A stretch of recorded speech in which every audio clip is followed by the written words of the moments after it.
B'investiment ta' aktar minn 3 miljun euro tlestiet faċilità ġdida l-iskart Goff f'Ta Qali. B'hekk in-numru totali ta' siti f'Malta Għawdex biex jittieħed dan it-tip ta' skart issa huwa ta' 6.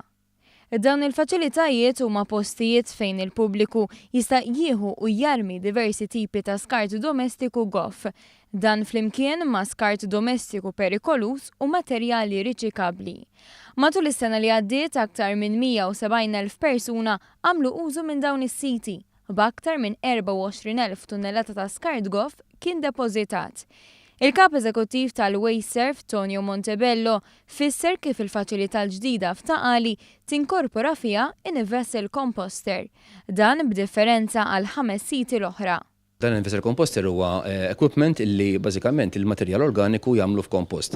Għamilni hawnhekk fis-sitt sit tagħna viċin il-Pit Qalija biex il-materjal organiku ġenerat fil-Pit Qalija jinħadem hawnhekk u jsir kompost. Però mhuwiex biss miftuħ għal min jaħdem il-Pit Qalija imma anke n-nies tad-dar li jixtiequ jġibu l-garden waste tagħhom hawnhekk. Il-Ministru għall-Ambjent Leo Brincat qal li b'inizjattivi bħal dawn mhux biss il-Gvern ikun qed jimxi mad-direttivi tal-Unjoni Ewropea, iżda huma wkoll ix-xhieda kif il-Gvern jemmen li s-saħħa ambjentali hija u għandha tibqa' l-prijorità ewlenija. Huwa qal li dan il-proġett li se jilqaf titanqas minn 5,000 tunnella ta' skart fis-sena diġà huwa aċċessibbli għall-pubbliku.